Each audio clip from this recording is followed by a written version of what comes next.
नमस्कार दोस्तों, स्वागत है आपका आज के मुख्य समाचार में। सबसे पहली बड़ी खबर में आपको बताएंगे, सीएम नीतीश के काफिले की गाड़ी दुर्घटनाग्रस्त, हादसे में बाल बाल बच गए नीतीश कुमार। इसी के साथ दूसरी बड़ी खबर में जिक्र होगा कि बिहार और केंद्र से एनडीए सरकार का जाना तय, तेजस्वी ने किया दावा, कहा भाजपा शासन में महंगाई, बेरोजगारी और नफरत चरम पर। तीसरी बड़ी खबर में आपको बताएंगे कि अखिलेश ने सीएम योगी पर साधा निशाना, कहा गंगा मैया, गड्ढा, गैया, इनको भी छल गए ठगिया। दोस्तों, हर एक खबर की गहराई में आपको ले जाएंगे, लेकिन उससे पहले अगर आपको भी ऐसा लगता है कि भाजपा की उल्टी गिनती शुरू हो चुकी है, तो आप अभी इस वीडियो को लाइक कीजिए और इस लाल बटन को दबाकर चैनल को सब्सक्राइब करके घंटी बजाइए और कमेंट में लिखे जय हिंद। सीएम नीतीश के काफिले की गाड़ी दुर्घटनाग्रस्त, हादसे में बाल बाल बच गए नीतीश कुमार। जी हाँ दोस्तों, बिहार के नालंदा जिले में सोमवार को सीएम नीतीश के काफिले में शामिल एक गाड़ी दुर्घटनाग्रस्त हो गई। काफिले में शामिल जो गाड़ी हादसे का शिकार हुई, उसमें सीएम नीतीश नहीं थे। वहीं गाड़ी पर सवार सुरक्षाकर्मी बाल बाल बच गए। ये हादसा चंडी थाना क्षेत्र के SH 78 पर हुआ। जानकारी के अनुसार गाड़ी की टक्कर नवादा से पटना जा रही दूसरी गाड़ी से हो गई। दूसरी गाड़ी खेत में पलट गई। उस पर सवार 3 लोग चोटिल हुए हैं। उनका इलाज स्थानीय अस्पताल में कराया गया। प्रत्यक्षदर्शियों की माने तो टक्कर के बाद काफिले में शामिल गाड़ी सड़क से नीचे उतर गई। उसका एक पहिया गाड़ी से अलग हो गया था। लोग अंदाजा लगा रहे थे कि चक्का अलग होने के कारण हादसा हुआ। वहीं दूसरी गाड़ी धान के खेत में जाकर पलट गई। उस पर सवार नवादा के प्रभात कुमार, सोनाली कुमारी व चालक संजीत कुमार जख्मी हो गए। जख्मी चालक ने बताया कि गौड़ापर गांव के पास काफिले में शामिल एक वाहन ने उसकी गाड़ी में टक्कर मार दी। सूचना पाकर दलबल के साथ पुलिस घटनास्थल पर पहुंच गई। खेत में गिरी गाड़ी को क्रेन की सहायता से बाहर निकाला गया। बताया जाता है कि मंगलवार को बांका जिला में सीएम नीतीश का कार्यक्रम है। सुरक्षाकर्मी उसी के लिए बांका जा रहे थे। चलते हैं अगली खबर की तरफ। बिहार और केंद्र से एनडीए सरकार का जाना तय, तेजस्वी ने किया दावा, कहा भाजपा शासन में महंगाई, बेरोजगारी और नफरत चरम पर।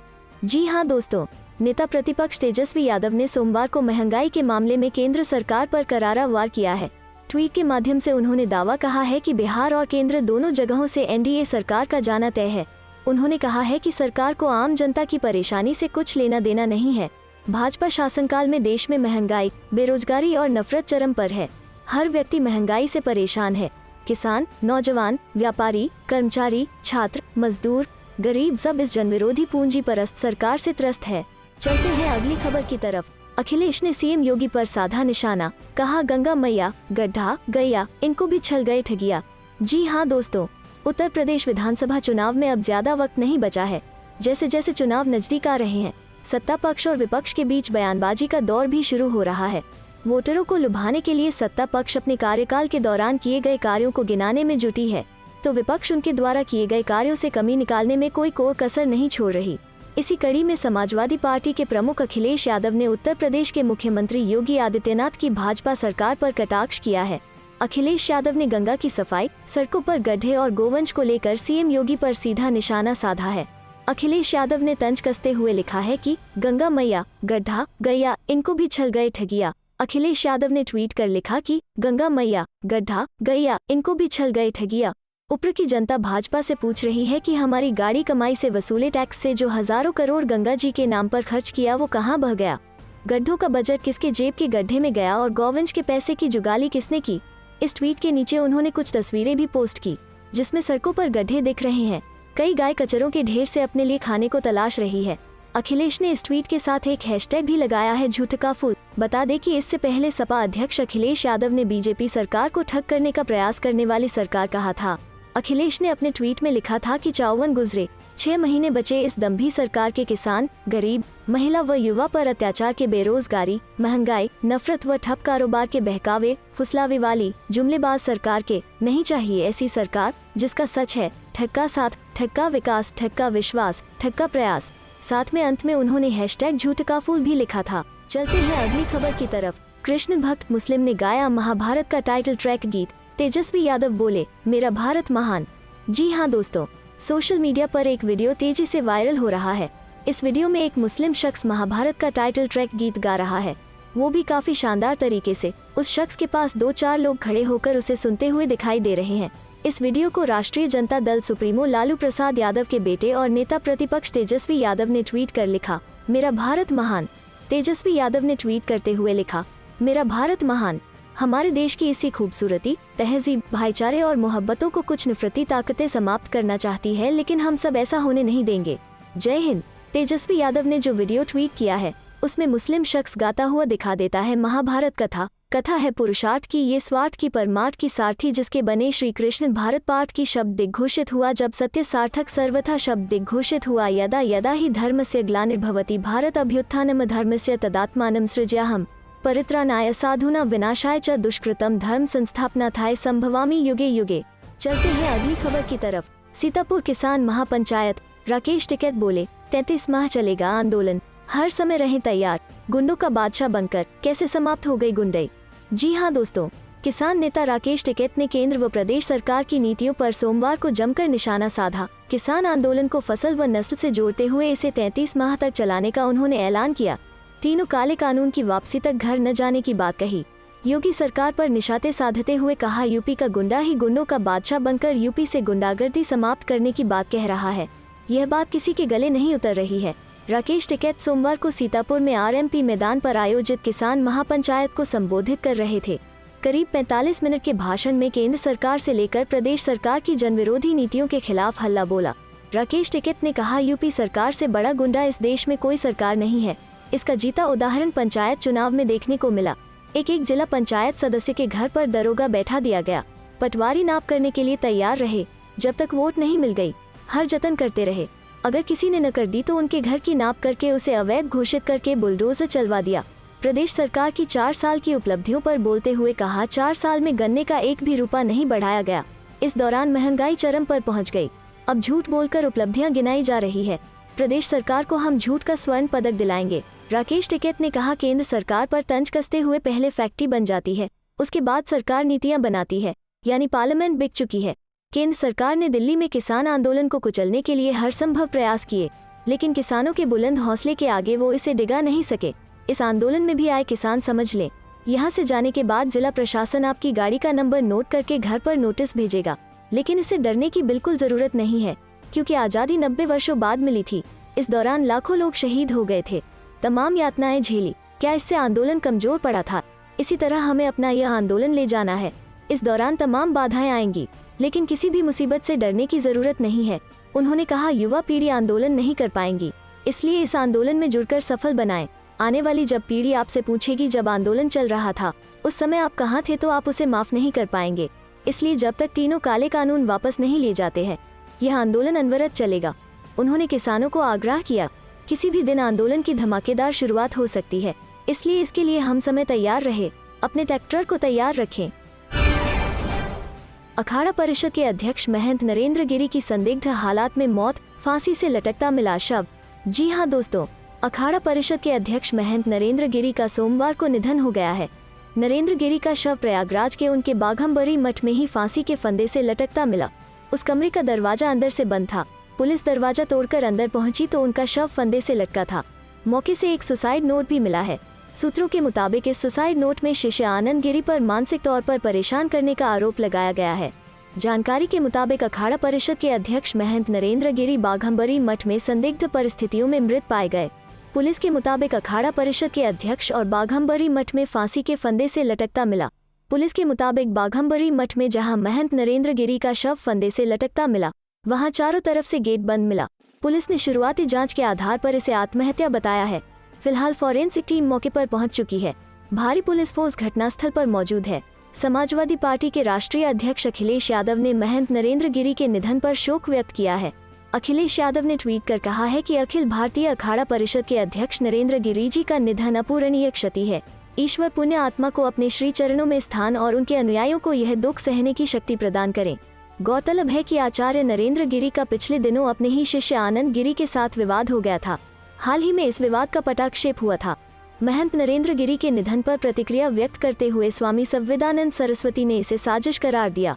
वहीं पूर्व केंद्रीय मंत्री साध्वी निरंजन ज्योति ने कहा कि महंत नरेंद्र गिरी ने आत्महत्या की है, नहीं मान सकती।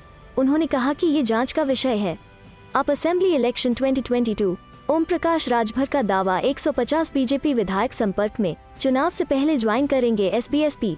जी हां दोस्तों, सुहेलदेव। भारतीय समाज पार्टी के राष्ट्रीय अध्यक्ष ओम प्रकाश राजभर ने बड़ा दावा करते हुए कहा कि बीजेपी के 150 विधायक और नेता उनके संपर्क में हैं। उन्होंने कहा कि बीजेपी के उत्पीड़न से परेशान ये नेता चुनाव से पहले सुभासपा में शामिल होंगे। उन्होंने कहा कि बीजेपी का चुनाव में ऐसा हश्र होगा कि चुनाव लड़ने के लिए बीजेपी के पास नेता ही नहीं बचेंगे।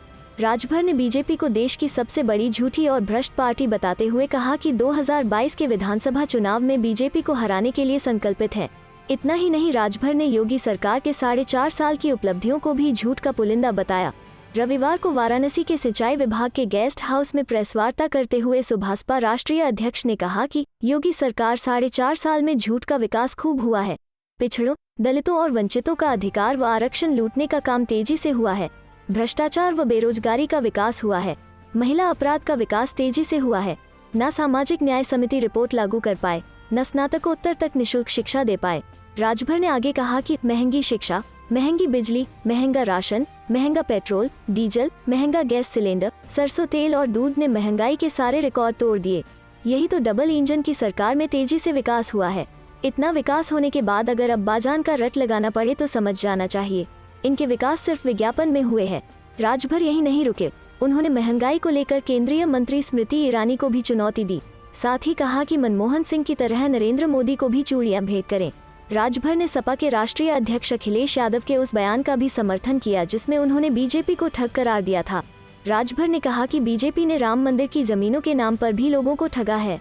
चलते हैं अगली खबर की तरफ। सपा की सरकार आए तो रद्द होंगे तीनों कृषि कानून।